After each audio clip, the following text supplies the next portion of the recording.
দেখে নেব খেলার সময় শিরোনাম। নারী এশিয়া কাপের জন্য শেষ মুহূর্তের প্রস্তুতি টাইগ্রেসদের। শিরোপা পুনরুদ্ধারের মিশনে নামার আগে শ্রীলঙ্কার ডাম্বুলায় অনুশীলনে ফুরফুরে মেজাজে জ্যোতির দল। পাকিস্তান শাহিনসের বিপক্ষে সিরিজ সামনে রেখে অস্ট্রেলিয়ায় বিসিবি হাই পারফরম্যান্স দলের প্র্যাকটিস সেশন। ডারউইনে প্রথম 4 দিনের ম্যাচ শুরু শুক্রবার। নতুন অধিনায়কের খোঁজে ভারত ও নিউজিল্যান্ড। হার্দিক নন, টি-20-র জন্য বিসিসিআই এর পছন্দ সূর্যকুমার। দীর্ঘমেয়াদে কিউইদের নেতৃত্ব দিতে চান লেথাম। মেয়াদের চেয়ে প্রায় 3 সপ্তাহ বেশি ক্ষমতায় থাকছে বাফুফের বর্তমান কমিটি। 26 অক্টোবর নির্বাচন, ফিফার অনুমোদনের অপেক্ষা। নির্ধারণ হয়নি তফসিল ঘোষণার তারিখ। এবং নতুন কোচ ভ্যালেরি তিতের অধীনে আরও শক্তিশালী দল সাজাচ্ছে বিপিএল চ্যাম্পিয়ন বসুন্ধরা কিংস। থাকছেন রবসন ও মিগুয়েল, নেওয়া হচ্ছে আরও হাই প্রোফাইল ফুটবলার।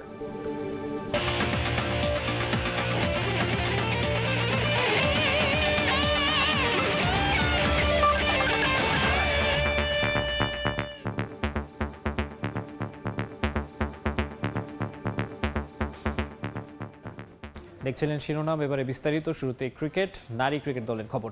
নারী এশিয়া কাপের জন্য শেষ মুহূর্তের প্রস্তুতিতে ব্যস্ত বাংলাদেশ দল। শ্রীলঙ্কার ডাম্বুলায় অনুশীলনে ফুরফুরে মেজাজে ছিলেন নিগার সুলতানা জ্যোতিরা। 20 জুলাই স্বাগতিক লঙ্কানদের বিপক্ষে ম্যাচ দিয়ে শুরু হবে মেয়েদের Asia cup mission. Rangiri Dambulla international cricket স্টেডিয়ামে হাস্যোজ্জ্বল চেহারায় নিগার সুলতানা জ্যোতিরা। নারী এশিয়া কাপের আগ মুহূর্তে দলকে চাঙ্গা রাখার চেষ্টায় টাইগ্রেস অধিনায়ক।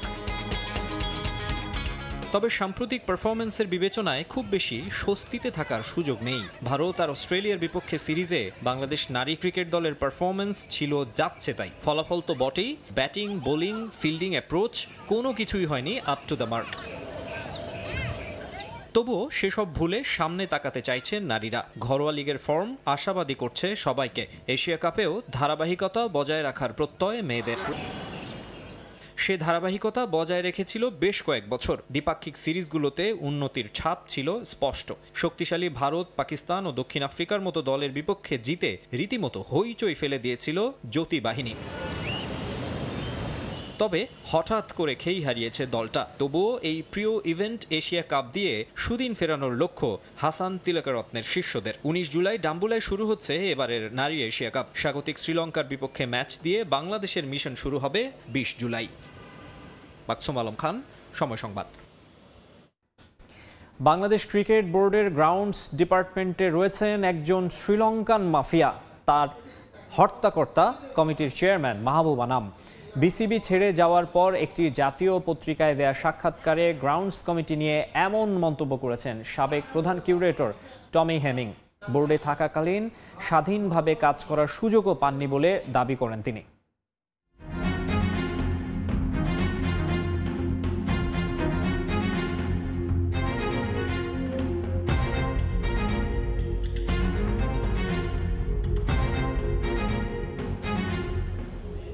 মিরপুরে উইকেট নিয়ে সমালোচনা বিশ্বব্যাপী। দিনের পর দিন স্লো উইকেট বানিয়ে ঘরের মাটিতে সাফল্য পেলেও করুণ পরিণতি হয়েছে বৈশ্বিক মঞ্চে। সেই উইকেটের দেখভালের দায়িত্বে Lankan curator Gamini D Silva, যাকে বাংলাদেশে এনেছেন গ্রাউন্ডস কমিটির চেয়ারম্যান মাহবুব আনাম।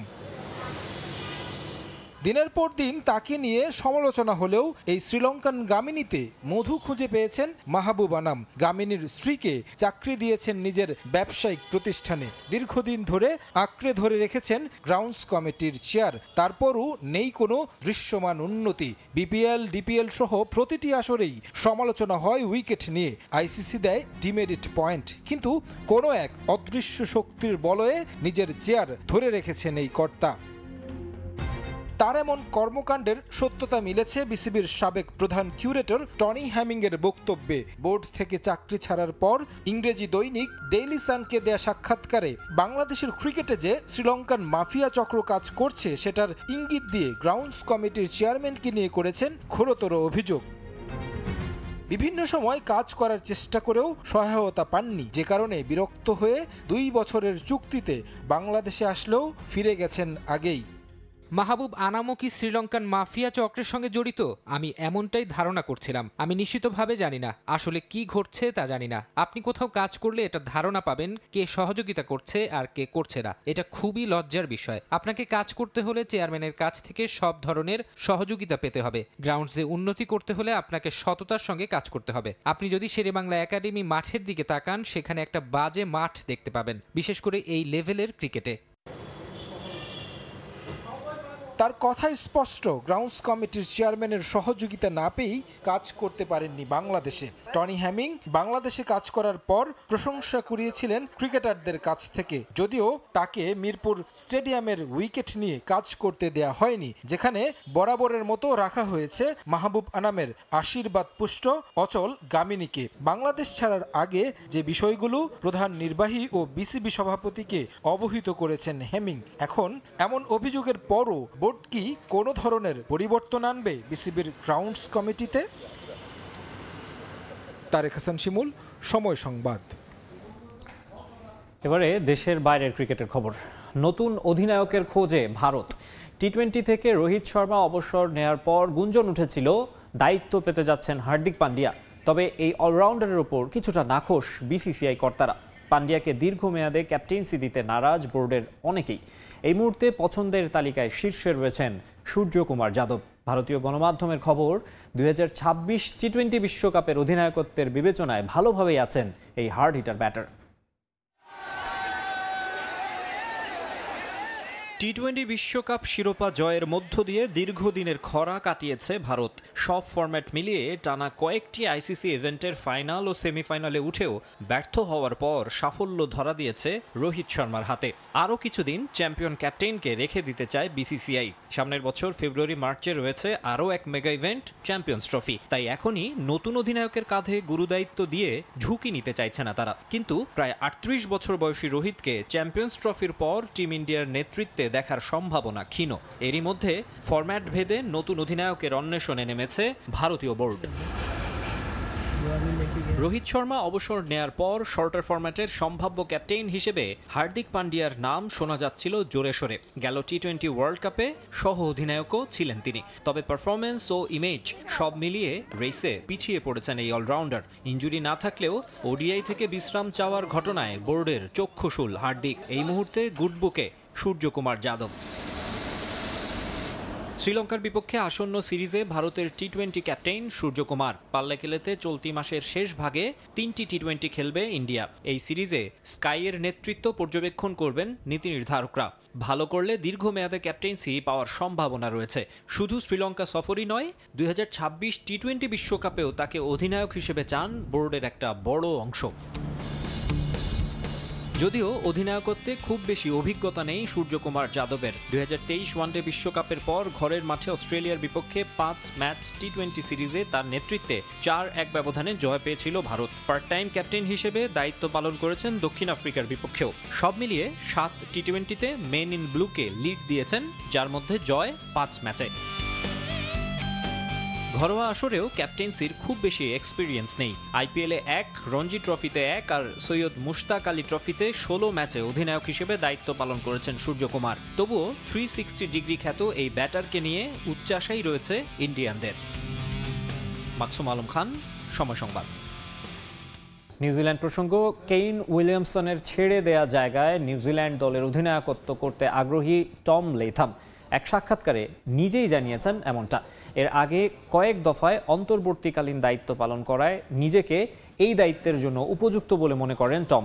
বলেছেন, ব্ল্যাক ক্যাপদের অধিনায়কত্ব পেলে এটা হবে তার জন্য অনেক সম্মানের। আইসিসি ইভেন্ট মানেই নিউজিল্যান্ডের রাজত্ব। শিরোপা না এলেও ফাইনাল সেমিফাইনাল খেলা তাদের কাছে ডাল ভাত। কিন্তু এবারের আইসিসি টি-20 বিশ্বকাপের গ্রুপ পর্ব থেকে কিউইরা বাদ পড়তেই শুরু হয়ে যায় হাহাকার। অনেকে এর জন্য ক্রিকেটারদের অতিরিক্ত আইপিএল প্রীতিকে দায় দিলেও টানা খেলার বিষয়টিকে উপেক্ষা করতে পারেননি ক্রিকেটাররাও। তবে জাতীয় দলকে প্রাধান্য না দিয়ে ফ্র্যাঞ্চাইজি লিগগুলো ক্রিকেটারদের পছন্দের জায়গা হয়ে যাওয়ায় কিছুটা বিপাকেই আছে নিউজিল্যান্ড ক্রিকেট বোর্ড। কিন্তু তারপরও নিজেদের স্বার্থে বেশ কিছু পরিবর্তনের দিকেই হেঁটেছে এনজেডসি, আর তাদের সেই কাজটা আরো সহজ করে দিয়েছেন কেইন উইলিয়ামসন। নিজে থেকে অধিনায়কত্ব ছাড়ার পাশাপাশি কেন্দ্রীয় চুক্তিতেও থাকতে চান না বলে জানিয়ে দিয়েছেন তিনি। তার দেখাদেখি একই সিদ্ধান্ত নিয়েছেন লকি ফার্গুসন এবং অ্যাডাম মিলনে। তবে ক্রিকেটারদের এই চুক্তি বাতিলের হিড়িকে এতটুকু বিচলিত হয়নি কিউই বোর্ড। উল্টো তাদের বাদ দিয়েই নতুন পথের যাত্রা শুরু করার পরিকল্পনা এঁটে ফেলেছে তারা, যেটাকে আবার নতুনদের জন্য সম্ভাবনা বলেই মনে করছেন সিনিয়র ক্রিকেটার টম ল্যাথম। প্রয়োজনে দলের হাল ধরতেও নিজের ইচ্ছার কথাটা জানিয়ে রেখেছেন তিনি। নানা সময়ে নিয়মিত অধিনায়কদের অনুপস্থিতিতে 44টি ওয়ানডেতে নেতৃত্ব দিয়েছেন টম ল্যাথম, যার 28টিতে জিতেছে দল। পাশাপাশি 9টি টেস্ট এবং 13টি টি20তেও দলের আর্মব্যান্ড পরেছেন তিনি। নিয়ন মোহাইমেন, সময় সংবাদ। দেশের ফুটবলের খবর। মেয়াদ পূর্ণ করে আরও প্রায় 3 সপ্তাহ বেশি ক্ষমতায় থাকছে বাফুফের বর্তমান নির্বাহী কমিটি। সব কিছু ঠিক থাকলে 26 অক্টোবর অনুষ্ঠিত হবে বাফুফের নির্বাচন। তবে এজন্য লাগবে ফিফার অনুমোদন। তবে নির্বাচনের তফসিল ঘোষণা এবং আনুষঙ্গিক আরও যেসব কার্যক্রম আছে তা কবে থেকে শুরু হবে এ বিষয়ে চূড়ান্ত সিদ্ধান্ত হয়নি এখনও। বাফুফের কার্যনির্বাহী কমিটির গুরুত্বপূর্ণ বৈঠক। আগামী নির্বাচন কবে অনুষ্ঠিত হবে তার মতামত দেবেন সদস্যরা। তবে এমন বৈঠকেও থাকার সময় হয়নি বেশ কজন সদস্যের। তাদের মধ্য থেকে আলাদা করে বললে সিনিয়র সহসভাপতি সালাম মুর্শিদি এবং সহসভাপতি কাজী নাবিল আহমেদের নাম আসবে সবার আগে। অবশ্য তাদের ছাড়াই গুরুত্বপূর্ণ সিদ্ধান্ত নিয়েছে কাজী সালাউদ্দিনের নির্বাহী কমিটি। সবকিছু ঠিক থাকলে আগামী 26 অক্টোবর হবে বাফুফের পরবর্তী নির্বাচন। তবে সমস্যা হলো 3 অক্টোবর মেয়াদ পূর্ণ করবে বর্তমান কমিটি, তাই 3 সপ্তাহ পর নির্বাচন করতে লাগবে ফিফার অনুমোদন। We could do it. So best time board has decided যে 3 সপ্তাহ পরে 26 অক্টোবরে ইলেকশন আমরা করব with the permission of FIFA. So the General Secretary have been ordered to write to FIFA রিজনগুলো দিয়ে যে কেন 3 তারিখের থেকে 26 তারিখে হয়েছে। So that is the major decision we have taken. শুরুতে গুঞ্জন ছিল সেপ্টেম্বরে নির্বাচন শেষ করতে চায় বাফুফে, যার আনুষঙ্গিক কাজ করতে হবে অগাস্ট থেকে। শোকের মাসে এ ধরনের আনুষ্ঠানিকতা এড়িয়ে যেতে চায় বাফুফে। এছাড়াও অক্টোবরে আছে নারী টি20 বিশ্বকাপ। নির্বাচন পেছানোর কারণ হিসেবে এই বিষয়টিও বিবেচনায় রেখেছে বাফুফে। অ্যাক্টিভিটিস অফ ইলেকশন যদি সেপ্টেম্বরে করতে হয় তাহলে অগাস্টে অল অ্যাক্টিভিটিস এসে যায়। তো আমাদের এখানে অনেক মেম্বার পার্লামেন্ট অনেকে আছে, তারা শোকের মাস অগাস্ট মাসটাকে যেন ওই ফুটবল নিয়ে লাফালাফি না হয়, যে জন্য এটাকে শিফট করা হয়েছে সেপ্টেম্বরে। তারিখ ঘোষণায় নির্বাচনী বাতাস এখন ফুটবল ফেডারেশনে। তবে আবারও বাফুফে সভাপতি পদে নির্বাচনে অংশ নেবেন কিনা কাজী সালাউদ্দিন, এই প্রশ্নটি এড়িয়ে গেছেন সাবেক এই কিংবদন্তি ফুটবলার। এসএম ইকবাল, সময় সংবাদ, ঢাকা।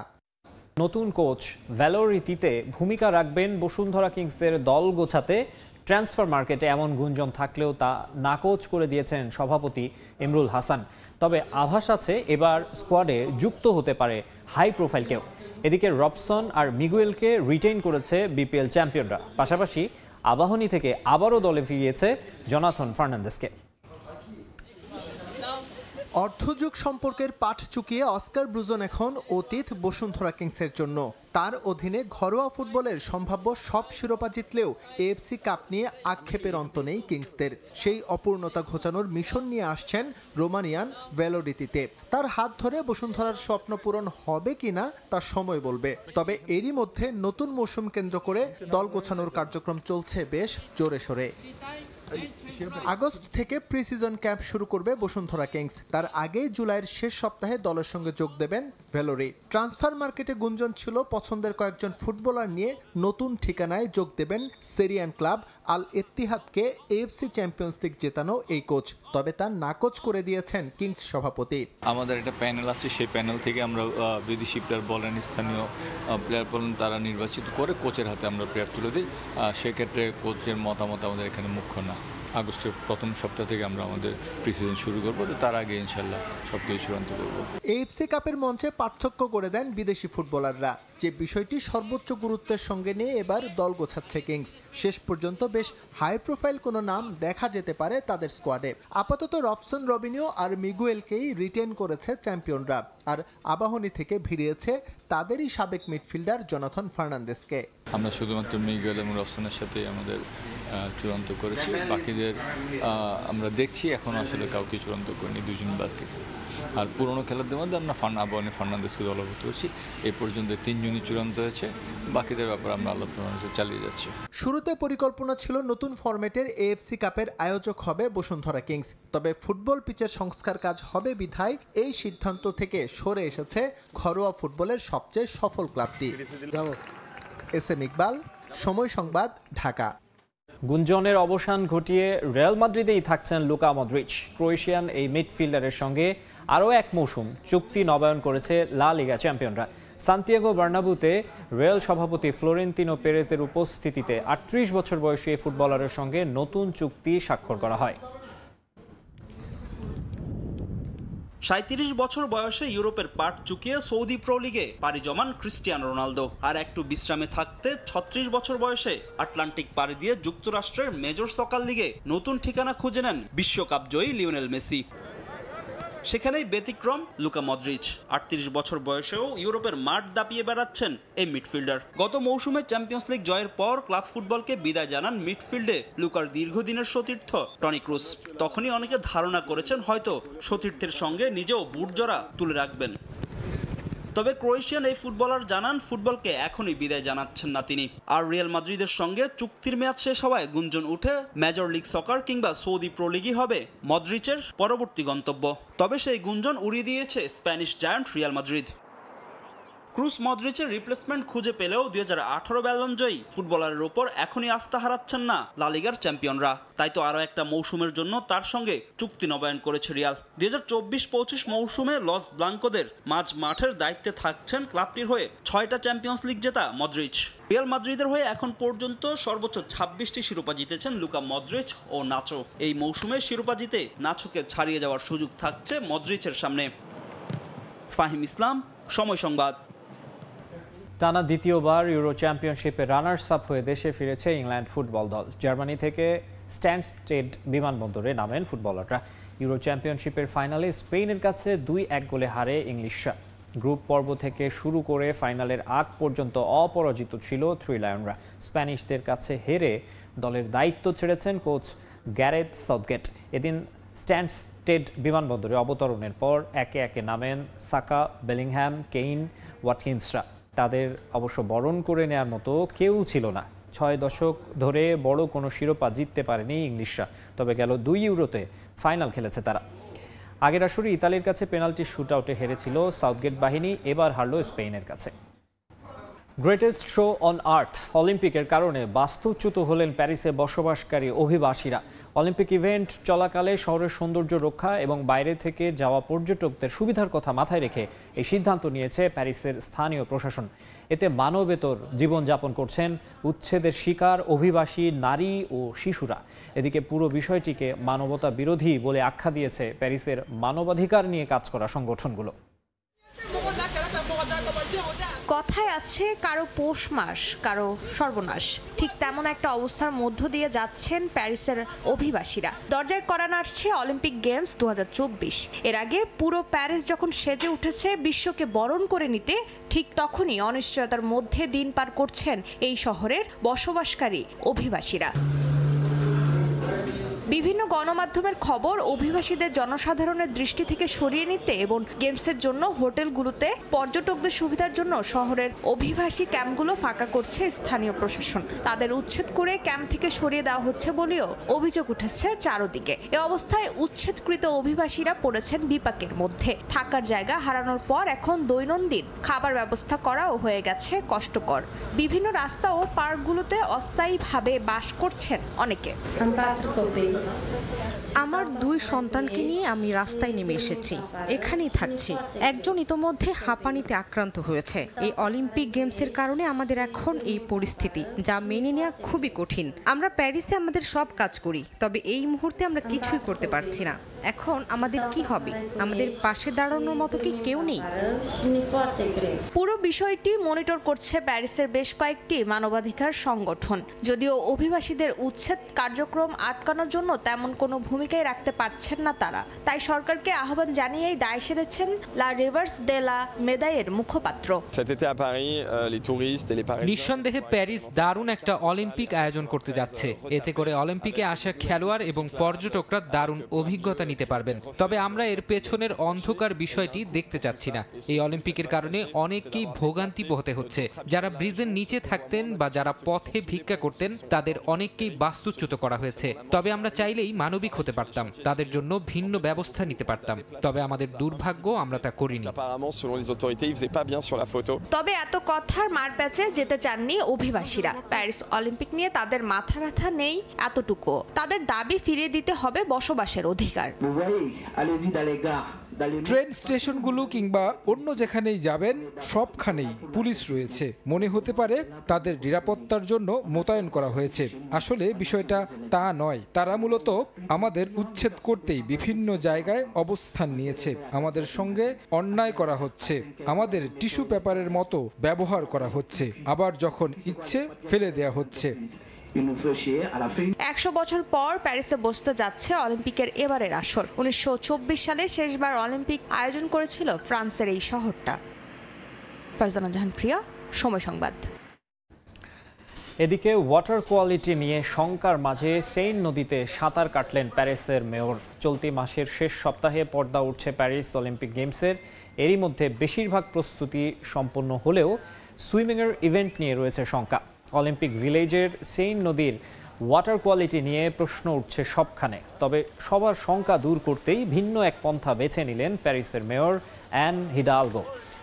সুইমিংয়ের সব ইভেন্ট ভালোভাবে পরিচালনার জন্য উপযোগী এমনটা প্রমাণ করতে নিজেই সাঁতার কেটেছেন নদীতে। তার সঙ্গে ছিলেন অলিম্পিকের একজন শীর্ষকর্তাও। এ পর্যায়ে খেলা সময়ের শীর্ষ সংবাদ জানিয়ে দিচ্ছে আরেকবার। নারী এশিয়া কাপের জন্য শেষ মুহূর্তের প্রস্তুতি টাইগ্রেসদের। শিরোপা পুনরুদ্ধারের মিশনে নামার আগে শ্রীলঙ্কার ডাম্বুলায় অনুশীলনে ফুরফুরে মেজাজে জ্যোতির দল। পাকিস্তান শাহিনসের বিপক্ষে সিরিজ সামনে রেখে অস্ট্রেলিয়ায় বিসিবি হাই পারফরম্যান্স দলের প্র্যাকটিস সেশন। ডারউইনে প্রথম 4 দিনের ম্যাচ শুরু শুক্রবার। এবং মেয়াদের চেয়ে প্রায় 3 সপ্তাহ বেশি ক্ষমতায় থাকছে বাফুফের বর্তমান কমিটি। 26 অক্টোবর নির্বাচন, ফিফার অনুমোদনের অপেক্ষা। নির্ধারণ হয়নি তফসিল ঘোষণার তারিখ। এই ছিল খেলার সময়ের এখনকার আয়োজনে। এরপর প্রবাসের সময় সঙ্গে থাকবেন মার্জিয়া শ্রেয়া। ধন্যবাদ মাকসুম। প্রবাসের সময় নিয়ে ফিরছি কিছুক্ষণ পর, সঙ্গেই থাকুন সময়ের।